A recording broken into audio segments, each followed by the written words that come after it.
Preguntas frecuentes. ¿Cuál es la diferencia entre comunicar los logros del aprendizaje y dar retroalimentación? La comunicación de los logros de aprendizaje incluye la retroalimentación, aunque le da un contexto y una forma que contribuye a lograr el propósito del enfoque formativo de la evaluación, mejorar los aprendizajes de los alumnos. En este sentido, la comunicación de los logros permite que el docente y el alumno intercambien sus puntos de vista y valoraciones sobre los logros de aprendizaje, con lo que se obtiene mayor información acerca de las causas de lo obtenido y se abre la oportunidad de crear acuerdos que permita al estudiante responsabilizarse de manera progresiva en su proceso de aprendizaje y al docente realizar los ajustes necesarios a su práctica con el fin de atender efectiva y eficazmente las necesidades de aprendizaje del alumno.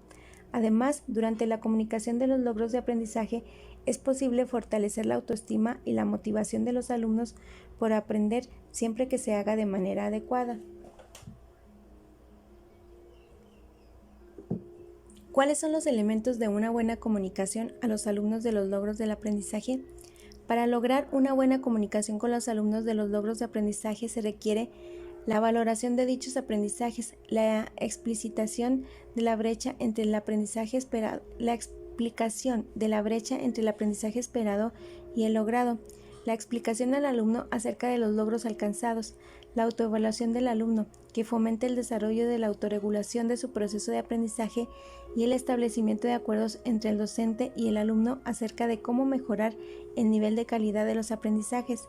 Es importante considerar que estos elementos deben desarrollarse tanto con los alumnos que no lograron los resultados esperados como con quienes sí lo hicieron. ¿Cómo pueden contribuir los padres de familia o tutores a la formación de sus hijos o pupilos? Al cooperar al logro de los aprendizajes en situaciones de la vida cotidiana y con actividades que favorezcan el aprendizaje. Por ejemplo, ayudar a sus hijos a organizar el tiempo que deben dedicar a los compromisos adquiridos o a las tareas, desarrollar actitudes positivas hacia el estudio y el aprendizaje, fomentar actitudes para una mejor convivencia en la escuela y para la colaboración con sus compañeros, propiciar situaciones que favorecen el aprendizaje de los alumnos, brindar el respaldo que requieren los alumnos para saber que pueden ser aprendices exitosos y fortalecer la motivación para aprender y mejorar los aprendizajes. ¿Cómo retroalimentar la práctica docente, la comunicación de los logros de aprendizaje de los alumnos? La evaluación desde el enfoque formativo brinda información sobre los procesos de aprendizaje y de enseñanza y se intercambia y contrasta mediante el diálogo entre los docentes y alumnos, así como entre docentes, madres y padres de familia o tutores. La información obtenida acerca de las causas de los logros de aprendizaje durante la comunicación permitirá al docente adecuar con precisión la enseñanza a las necesidades del aprendizaje de los alumnos e identificar las estrategias didácticas que dieron mejores resultados y las que no funcionaron como lo esperaba. Asimismo, esto le permitirá al docente hacer ajustes relacionados con la comunicación que establece con los alumnos desde los procesos de enseñanza, aprendizaje y evaluación.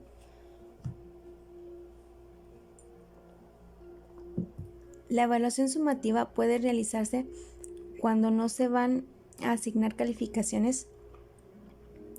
La evaluación sumativa está relacionada con la acreditación, sin embargo, sus principales funciones son establecer los logros de aprendizaje de los alumnos y brindar información para orientar la mejora de su aprendizaje.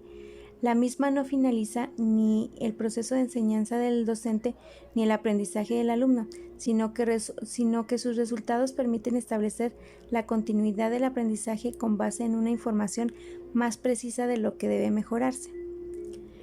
En la asignación de niveles de desempeño y referentes numéricos se debe considerar la participación individual y en equipos, la asistencia, las tareas y la revisión de trabajos realizados en clase, los exámenes y los cuadernos de los alumnos.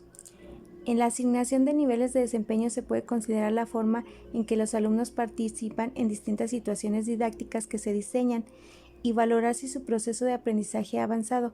Por tanto, lo relevante es el contenido de la participación. Si se plantean dudas o inquietudes, si manifiesta que va logrando el aprendizaje o si muestra su aplicación en situaciones distintas, por ejemplo. Sin embargo, no pueden establecerse como criterios de evaluación la cantidad de participaciones, porque no se relaciona de manera directa con el logro del aprendizaje esperado. Por otro lado, en la evaluación solo deberán considerarse las tareas y los trabajos realizados en clase que hayan sido diseñados para ser evidencias de aprendizaje. Para ello, al momento de comunicar a los alumnos cuál será la tarea o el trabajo por realizar, debe indicarse los criterios de evaluación para valorarlo.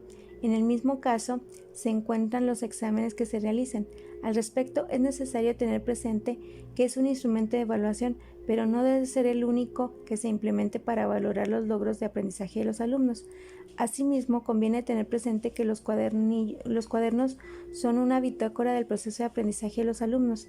No obstante, solo los productos que con anterioridad se hayan seleccionado como evidencias de aprendizaje y se realicen en el cuaderno podrán considerarse para la evaluación de los aprendizajes. Por último, si bien la asistencia es condición necesaria para el aprendizaje, no es un criterio de evaluación. ¿Cómo evitar que los alumnos se asignen siempre la calificación más alta al autoevaluarse? Para que la autoevaluación se lleve a cabo con rigurosidad que requiere, es necesario establecer con claridad los criterios de evaluación que se aplicarán. Debe explicarse a cada uno de ellos que para los alumnos debe explicarse cada uno de ellos para que los alumnos puedan aplicarlos y posteriormente argumentar la calificación que se asignaron. Es recomendable que antes de desarrollar una autoevaluación, el docente dé un ejemplo de cómo aplicar los criterios de evaluación a un producto o actividad similar. De esta manera, aun cuando los alumnos se asignen una calificación que no corresponda, con base en los criterios de evaluación, se les puede pedir que hagan las correcciones necesarias. ¿Cómo fomentar una autoevaluación reflexiva que no suponga solo la asignación de calificaciones?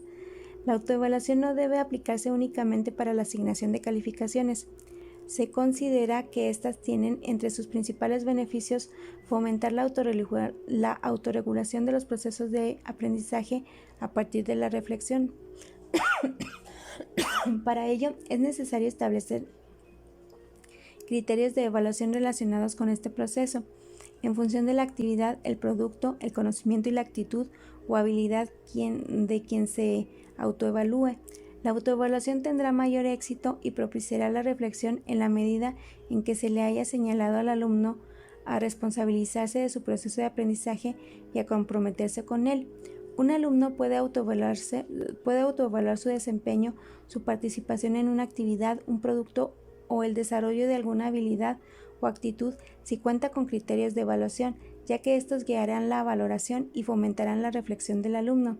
Si éste no aplica criterios de evaluación y solo se ubica en algún nivel, la autoevaluación no propiciará la reflexión y probablemente tampoco reflejará la manera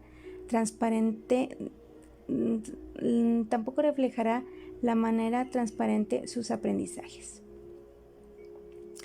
¿Cuáles son las funciones de la cartilla de educación básica? La cartilla de educación básica es el documento oficial que legitimiza la acreditación y certificación parcial o total de cada grado de educación básica.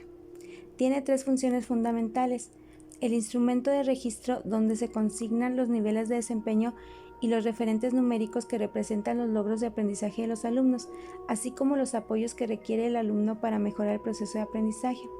2. Es el instrumento de comunicación de los logros de aprendizaje de los alumnos, en tanto en ella se hace pública esta información y se da a conocer a los alumnos, los padres de familia o tutores, así como las autoridades educativas. Número 3. Conformar grado con grado el historial del alumno a lo largo del tránsito por educación básica. ¿En qué se diferencia la cartilla de educación básica de los instrumentos de registro anteriores? La cartilla de educación básica da cuenta del desempeño del alumno en términos cuanti y cualitativos, gracias a la incorporación de los niveles de desempeño, la inclusión de un espacio para describir los apoyos que requiere el alumno por parte del docente, su familia y los directivos escolares, así como de otro para describir las situaciones que interfieren o favorecen el aprendizaje de este. Con el documento oficial citado se ayuda a hacer realidad el principio pedagógico Evaluar para aprender, establecido en el Plan de Estudios 2011. En la educación preescolar solo se utilizarán niveles de desempeño y en la educación primaria y secundaria niveles de desempeño y referentes numéricos. En la cartilla de educación básica se mencionan los descriptores de los niveles de desempeño para quienes consulten comprendan el significado de cada uno de ellos. ¿Para qué se integraron los niveles de desempeño en la cartilla de educación básica? Los niveles de desempeño representan la evaluación cualitativa de las prácticas de los alumnos, así como el tipo de apoyos y la frecuencia que requiere para mejorar los aprendizajes. Su integración en la cartilla de educación básica tiene la finalidad de dar a conocer esta valoración y de establecer la contribución que el docente, los padres de familia o tutores y las autoridades escolares harán para apoyar la formación de los alumnos. ¿Por qué en educación preescolar solo se asignan niveles de desempeño?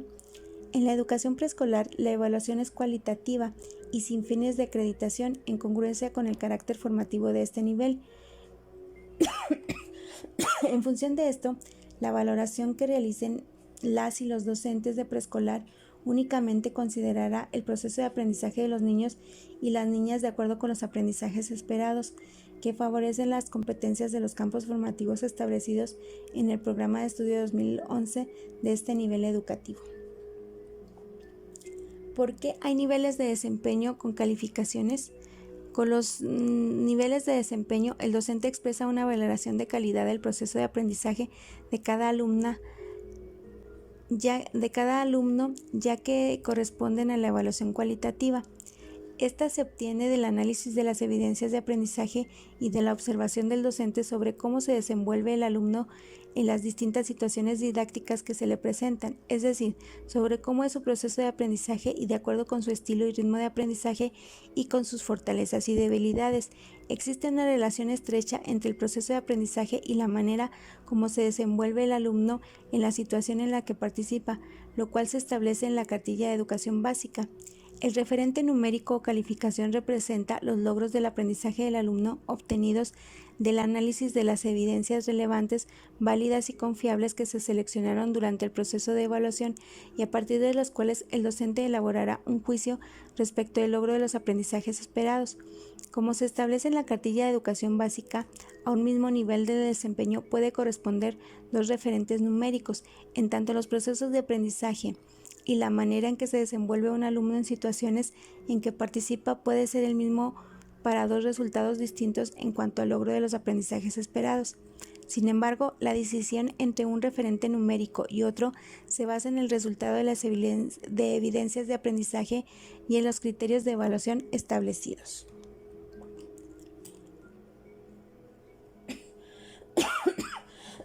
¿Por qué se considera que la asignación de niveles de desempeño y referentes numéricos es una responsabilidad social?